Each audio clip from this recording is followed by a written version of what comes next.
Olá, seja muito bem-vinda, muito bem-vindo a mais um programa Humanamente que já está no ar. Pode ir desacelerando das notícias aqui da Band News FM. Começa agora o nosso programa, que é uma parceria da rádio com o Instituto de Psiquiatria do Hospital das Clínicas da USP, sempre com a melhor análise médica. Doutor Daniel Barros, tudo bem? Tudo jóia, Rô, e você, como está? Tudo bem também, doutor. Mais uma semana por aqui juntos e a gente sempre fala aqui no programa sobre os perigos das telas, as limitações das telas para os menores, das tecnologias para preservar a nossa saúde mental. Só que hoje a gente vai olhar para o outro lado dessa conversa, absorver um pouco do avanço tecnológico, tentando entender como pode ser aliado de uma vida mais plena também na área da saúde. Nós temos o prazer de receber o Dr. Paulo Menezes, médico, psiquiatra, professor titular do Departamento de Medicina Preventiva da Faculdade de Medicina da USP, atualmente diretor científico do Centro Nacional de Pesquisas e Inovação em Saúde Mental, liderando iniciativas de saúde pública e inclusão social em saúde mental. O Dr. Paulo, que muita gente também conhece por ter feito parte do Comitê de Contingência da pandemia de Covid-19. Bem-vindo, doutor. Boa tarde, é um prazer estar aqui com você, Roberta, com o Daniel, conversando sobre um assunto que me é muito caro, que é a saúde mental da população, especialmente daqueles que mais precisam. Agora, Paulo, não tem como começar uma conversa dessa, né, levando em conta a sua especialidade em epidemiologia, né, enfim, em conhecer o tamanho do estrago, o tamanho de quanto as pessoas sofrem com saúde mental, como é que estão os dados, e também a sua experiência com a pandemia, que fazia parte ali do comitê de contingência. Essa é uma dúvida que muito se fala, ainda existem ali algumas controvérsias. A pandemia fez a gente ficar mais doente ou não? Foi só naquele período? Foi algo transitório? Ou a sociedade hoje tem mais doentes do que antigamente? O que os dados, já passados aí 5 anos do ápice da pandemia, trazem para a gente, hein, Paulo? O que os dados mostram, Daniel, é que a questão de saúde mental como saúde pública, esse problema de saúde pública, já existia há muito tempo. Então, por exemplo, nós temos a Pesquisa Nacional de Saúde com dados sobre sintomas de depressão na população brasileira. A primeira foi feita em 2013 e mostrou que em torno de 8% dos adultos brasileiros apresentavam sintomas de depressão clinicamente importantes.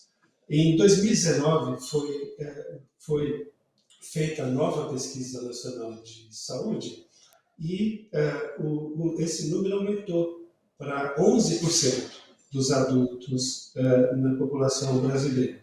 Lembrando que de 2013 para 2019, uma das coisas importantíssimas foi a crise econômica, com o aumento de desemprego e dificuldades financeiras. Depois nós temos um dado de uma pesquisa semelhante de 2022, pós-pandemia, que deu um resultado muito parecido com 2019. Então, 12% dos adultos usando a mesma metodologia. Então, o que eu entendo é que o sofrimento mental e os transtornos mentais já eram uma grande questão de saúde pública. Só que a gente não olhava para isso, a gente não enxergava o problema. E a partir da pandemia, tem vários estudos internacionais, inclusive, que mostram que durante a pandemia houve sim um aumento no número de pessoas com sofrimento mental, mas isso voltou a um nível praticamente igual ao pré-pandemia nos anos subsequentes. Então, o que eu entendo é que o problema sempre esteve na nossa frente e agora nós estamos enxergando o tamanho e a importância desse problema. Mas, doutor, o que a Covid nos ensinou, assim, de saúde mental como sociedade? O que essa experiência, ou melhor, trouxe para a gente? Você falou de uma melhora, né? Num primeiro momento, um aumento no número de casos, depois uma estabilidade, se faz a comparativo com pré-pandemia. Mas a experiência mudou a forma com que a gente lida com saúde mental aqui no nosso país, pelo menos olhando para isso de uma forma mais importante? Eu acredito que sim. A pandemia foi muito sofrida para todo mundo. As pessoas que perderam os entes queridos, todo o isolamento que a gente teve durante um período prolongado. A gente viu que as crianças ficaram por meses sem poder ir para a escola, onde elas interagem com as outras crianças e começam a desenvolver suas habilidades sociais e cognitivas. Então, a pandemia, eu entendo que ela trouxe à tona a importância da saúde mental como parte da nossa saúde. E agora a gente, então, pode falar, e estamos falando disso, e estamos vendo que a dimensão do problema, em termos do número de pessoas que precisam de ajuda, é gigantesco. Eu posso dizer com certeza de que é o maior problema de saúde pública no mundo hoje. E Paulo, a gente sempre cita, né, um estudo que ficou famoso, capitaneado lá pelo IPQ, pela a equipe da doutora Laura, né, do Megacity, e que trazia dados de que o Brasil, então, seria o país mais ansioso do mundo e um dos mais deprimidos do mundo, né, o mais deprimido da América Latina, um dos mais do mundo. Como é que esses dados estão hoje? O Brasil continua mal na fotografia? A gente continua com muita gente doente comparado com o mundo ou não? Eu penso que sim. Nós não temos dados tão recentes para poder ter essa opinião, não só uma opinião, mas uma evidência sobre o que está acontecendo. Eu acredito que vai haver agora uma nova pesquisa nacional de saúde que vai trazer dados muito importantes, e o Ministério da Saúde também está fazendo uma nova pesquisa de prevalência de transtornos mentais da população, que com certeza vão dar mais base para a gente avaliar como está a situação hoje. Mas eu diria que sim, o brasileiro que tem uma fama de ser descontraído, relaxado, apresenta muitos sintomas de depressão e ansiedade. O sintoma, nós fizemos um estudo com gestantes anos atrás, e o sintoma mais presente era preocupação. E então, apesar da nossa fama, nós somos uma população que tem bastante preocupação, sintomas de depressão e de ansiedade muito prevalentes. Tecnologia ajudando na saúde mental é o tema do nosso programa de hoje. Seguimos na conversa com o Dr. Paulo Menezes. E rapidinho aqui, Dr. Daniel, queria mostrar 2 telas preparadas pela nossa sala digital que mostram como o interesse por terapia, por exemplo, no ChatGPT, aumentaram nos últimos tempos. O interesse em terapia com inteligência artificial disparou nos últimos 2 anos. Para quem está vendo pelo YouTube, senão eu conto para quem está vendo no rádio, entre 2020 e 2022 procura baixa, em 2023 começa a aumentar e em 2025 disparam as buscas. Dobra a cada ano, né? Vai dobrando a cada ano e em 2025 dispara de vez essas buscas por terapia com inteligência artificial. E olha só, temos também na outra tela uma comparação de como fazer terapia. No ChatGPT, as buscas já são bem maiores do que como fazer terapias pelo SUS, como fazer terapia na rede pública de saúde. As pessoas estão buscando mais sobre como fazer terapia pelo ChatGPT.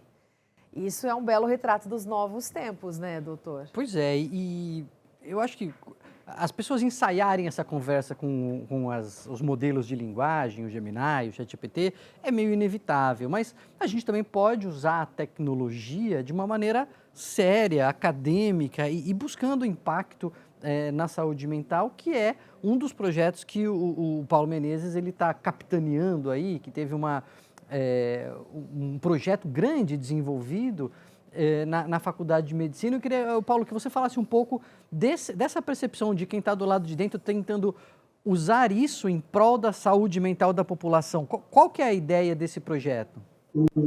O Centro Nacional de Pesquisa e Inovação em Saúde Mental tem como principal objetivo utilizar as tecnologias digitais para poder contribuir com o acesso das pessoas que estão com diferentes tipos de sofrimento mental a tratamentos eficientes, né? Hoje a gente sabe que, por exemplo, eu dei o dado da depressão na população adulta em 2013 e 2019. Em 2013, de cada 5 pessoas com sintomas de depressão, só uma estava recebendo algum tipo de cuidado. Em 2019, isso melhorou um pouquinho, passou para uma em cada 4 pessoas com sintomas de depressão. E isso se aplica a todas as condições, pode ser dependência de substância, pode ser transtornos do desenvolvimento da infância.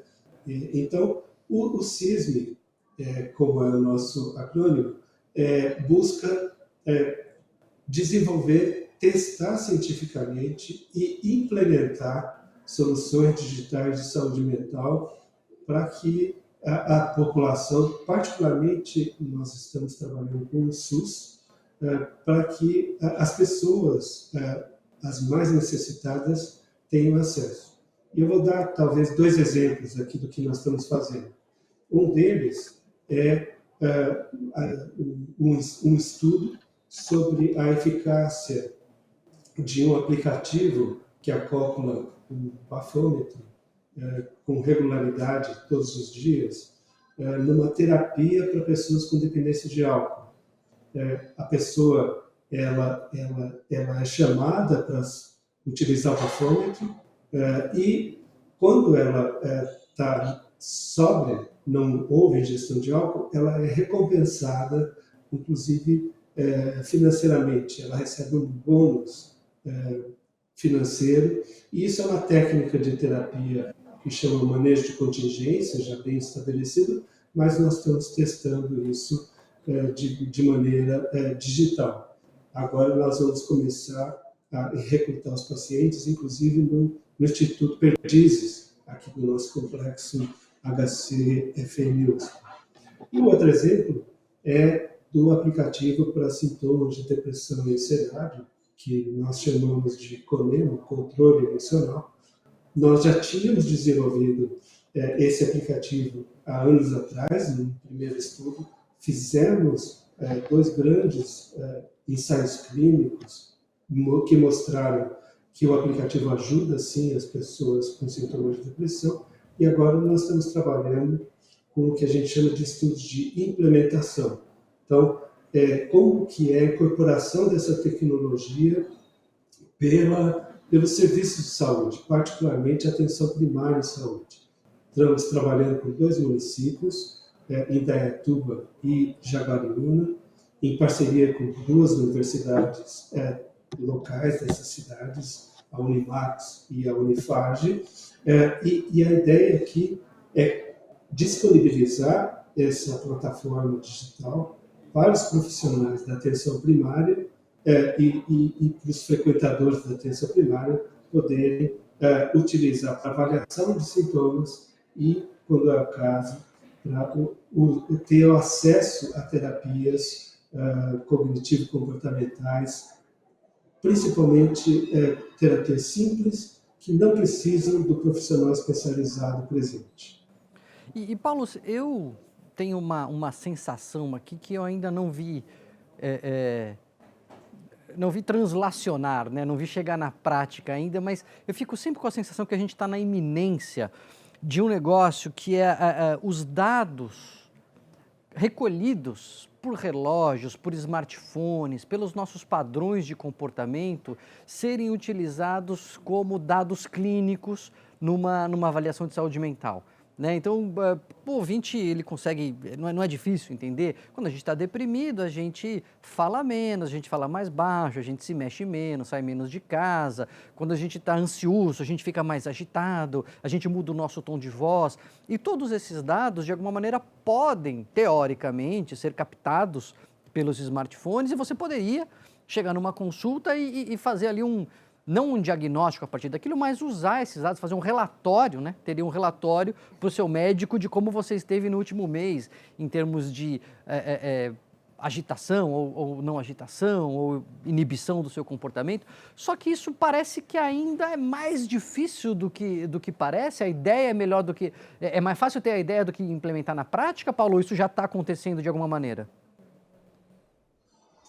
Existem atualmente muita pesquisa sobre isso, muitos estudos de andamento em diversos países, inclusive, buscando utilizar essas informações no tempo real, tanto para apoiar o diagnóstico, mas talvez principalmente para ajudar no monitoramento das pessoas que estão com depressão, por exemplo. Tem um estudo que está em andamento nos Estados Unidos que monitora justamente através desses relógios digitais pessoas com depressão grave e monitora quando elas podem estar com maior risco de cometer uma autolesão. E isso então, monitorado por uma central e é possível fazer uma intervenção rapidamente para essas pessoas que mostram que estão com alto risco. Mas isso tudo ainda está nesse nível de pesquisa e não como algo disponível para a população. Quando a gente fala nesse uso de tecnologias, a gente fica imaginando o acesso aumentando para as pessoas, né, a dispositivos que possam ajudar na saúde mental, e isso é tão importante. Queria saber a sua visão, doutor Paulo, sobre terapia usando agentes de inteligência artificial, que a gente mostrou aqui na tela, pelos dados da nossa sala digital. E engato a pergunta, tem evidências científicas de que esses recursos de fato fazem diferença na vida das pessoas? Será que o SUS consegue adotar isso em larga escala, né? A gente fala sobre aplicativos de meditação, o senhor citou esse exemplo desse outro relógio que controlaria aí o impulso, né, pela automutilação, poderia até prevenir a automutilação. Será que isso vai ser uma realidade em larga escala? Eu não tenho dúvida de que já é uma realidade. A pandemia, se teve algumas coisas que ela trouxe de positivo, foi nós percebermos e começarmos a utilizar as tecnologias de comunicação para mudar, transformando paradigmas que a gente tinha até a pandemia. Um deles, por exemplo, é o da terapia psicológica. Até a pandemia, o paradigma era de que precisava ser um encontro presencial, face a face. E hoje, a gente tem uma grande parte dos profissionais psicólogos, psiquiatras, trabalhando virtualmente. E isso é incrível, porque o profissional e o seu cliente podem estar em qualquer lugar do planeta e eles se encontram e há um encontro terapêutico. Então, isso já está acontecendo. Agora, voltando à questão da inteligência artificial, de fato, eu achei bastante interessante esses dados de que há uma maior procura por terapia de inteligência artificial do que no SUS, e eu acho que isso é uma certa complexidade, mas eu diria que tem alguns fatores muito claros. O primeiro deles é justamente a dificuldade de acesso a profissionais de saúde mental no SUS. A demanda é muito maior do que a disponibilidade de profissionais. Então é muito difícil conseguir fazer uma terapia pelo SUS. Já a inteligência artificial, que hoje está em todos os smartphones que praticamente a população toda tem, ele faz uma interação muito interessante do meu ponto de vista, porque é uma interação que ela é baseada em conhecimento, já que a inteligência artificial busca as fontes de informação, e de neutralidade. É um diálogo, se eu posso assim dizer, é um diálogo sem preconceitos, sem pré-julgamentos. E o indivíduo pode, então, encontrar algum acolhimento e até orientação utilizando essas plataformas de inteligência artificial. Inclusive o ChatGPT tem aquele que não é o livre, mas ele tem diversas opções de inteligência, de advogado e tem de terapeuta. Né? Uhum. Então, isso está acontecendo. A gente começa a ter estudos sobre o quanto que isso ajuda ou não, e parece que muitas pessoas podem sim se sentir melhor nessa interação, porque, como eu falei, é uma interação que tem aspectos positivos. Agora, a gente está trabalhando no sentido de oferecer terapias psicológicas acompanhadas por profissionais não especializados. Eu acho que esse é um ponto fundamental, porque os profissionais especializados, eles tendem a se concentrar nos grandes centros. Perfeito. Os psiquiatras, eles vivem nas grandes cidades, e seria ilusão a gente achar que vai ter profissional desse tipo especializado em todas as regiões, e mesmo dentro das metrópoles, nas regiões, nas áreas mais carentes, nas periferias. E aqui eu acho que a inovação digital ela vai trazer acesso e reduzir as desigualdades em saúde da nossa população. Ô Paulo, a telemedicina, embora a tecnologia já estivesse disponível há, sei lá quanto tempo, né? Já poderia ter sido implementada há anos, ela sempre teve uma resistência, sobretudo dos órgãos regulamentadores, e aí a pandemia veio forçar também esse caminho, né? De que a gente pode fazer consultas de telemedicina, guardadas ali algumas precauções, né, com determinadas regras, mas sobretudo para a nossa área da saúde mental, a telemedicina ela tem um alcance que é assim, incrível, né? Você não é como a gente não é como um cardiologista que precisa lá auscultar o coração, ou como um otorrino que precisa ver lá dentro da garganta. O nosso instrumento é essa conversa para entender a pessoa. E como você estava falando no bloco anterior, a maioria dos especialistas estão concentrados em grandes centros urbanos, embora os pacientes estejam espalhados em qualquer lugar, né? Como que você vê essa possibilidade de alcançar pessoas via telemedicina num contexto do SUS, particularmente? Assim, será que a gente vai chegar ao ponto de ter ambulatórios de telemedicina em que os médicos estejam nos centros urbanos e lá na ponta, nas pequenas cidades, a pessoa consiga ser atendida? Eu não tenho dúvida, Daniel, que esse é o caminho. Já existem experiências nesse sentido. E eu acho que é a alternativa possível e eficiente. Então, eu imagino que a gente tem as unidades, as UPAs de pronto atendimento, espalhadas pelo país, e nas grandes cidades existem várias, e ali é onde chega a maioria dos casos de emergência psiquiátrica. E os médicos que estão lá trabalhando, dando plantão, não são psiquiatras, não são especialistas. E não é possível que cada UPA tenha 24 horas de atendimento de psiquiatras especialistas. Então, já existem experiências utilizando a telemedicina. O médico, a médica que estão ali na UPA, eles podem acionar um psiquiatra que pode estar de plantão na central, por exemplo, atendendo várias regiões. Esse é um dos desenhos, inclusive, que a Secretaria de Saúde do Estado de São Paulo está desenvolvendo para que em cada região do Estado haja, nos ambulatórios de especialidade, o especialista em saúde mental e ele possa interagir tanto no nível das emergências como no nível da atenção primária.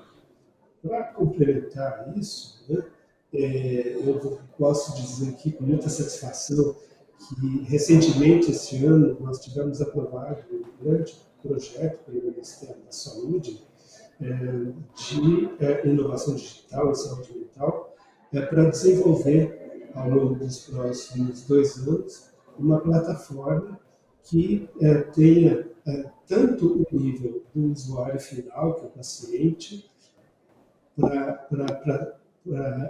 com depressão, com dependências, para o profissional que está atendendo esse paciente e para os gestores, porque um sistema desse ele recolhe informações de todas as pessoas e acaba gerando uma massa de dados que permite com que o gestor também tenha uma melhor compreensão do que está acontecendo com a sua população e o profissional de saúde mental, psiquiatras, psicólogos, entrando através da telesaúde. É interessantíssimo, viu? Eu tenho um conhecido que está morando numa pequena cidade no litoral de São Paulo, não tinha acesso a especialistas e conseguiu, num desses projetos pilotos que estão sendo implementados de saúde pública, ser atendido por psiquiatria em telemedicina e, sim, resolvendo o problema, sabe? Tendo acesso. Então, concordo que esse é um caminho meio inevitável. A ideia, como o Paulo está dizendo, é a gente estudar, ver os melhores caminhos, a melhor forma de fazer algo, porque isso vai ser feito. De um jeito ou de outro vai ser feito. Então, que seja feito de forma acadêmica, né? De forma estudada. E, doutor Paulo, e ao contrário, né, do que a gente está falando aqui, também temos o lado do uso excessivo de telas. Está tão associado hoje à ansiedade, à depressão, principalmente nos jovens. Como é que você vê a necessidade de equilibrar isso, inclusive para os adultos, né, precisando se reeducar no uso de telas? Sem dúvida que a tecnologia de comunicação, principalmente, ela tem muitos benefícios e, como eu mencionei, né, durante a pandemia foi essencial para que a gente pudesse superar aquele momento tão difícil, mas tem esse lado negativo das pessoas, por exemplo, ficarem com uma compulsão pelo uso da tela, né? Por várias formas, pode ser por jogos. A gente está assistindo aqui um problema muito grave, que é a epidemia de dependência de apostas, as bets. Então, já se tornou um problema de saúde pública importantíssimo, mas a gente não para de ver, inclusive, a propaganda, o bombardeio de propaganda de bet. E quem está jogando, quem está apostando e perdendo dinheiro são os jovens. E eles começam a fazer isso de forma compulsiva e dependente. Então, a tecnologia, ela também traz problemas e a gente precisa sempre estar muito, não só atento, mas tomar medidas mesmo para poder ajudar aos jovens, principalmente, em relação a isso. E eu vou dar um exemplo. Eu tenho um filho de 8 anos agora, que ele, quando ele pega o iPad dele, que tem um joguinho de futebol da Champions League, que ele adora, ele fica lá. Então, eu e minha esposa, a gente precisa controlar. Hoje, ele tem acesso a isso só durante os finais de semana e algumas horas por dia. Porque se a gente não prestar atenção, ele vai ficar fixado naquele jogo que lhe traz uma excitação muito forte. É isso, nós conversamos com o Dr. Paulo Menezes sobre novas tecnologias de saúde mental. Dr. Paulo, muito obrigada pela sua presença com a gente por hoje, um bom trabalho, até uma próxima. Eu que agradeço, foi um prazer enorme, até uma próxima. Valeu, Paulo, um abraço. Quem quiser acompanhar o programa na íntegra pode procurar pelo site da Band News FM, pela versão no YouTube gravado na sala digital sob a direção de Glauco Genovese, ou então pelos principais tocadores de streaming. Até semana que vem, doutor. Até lá. Tchau, tchau. Tchau.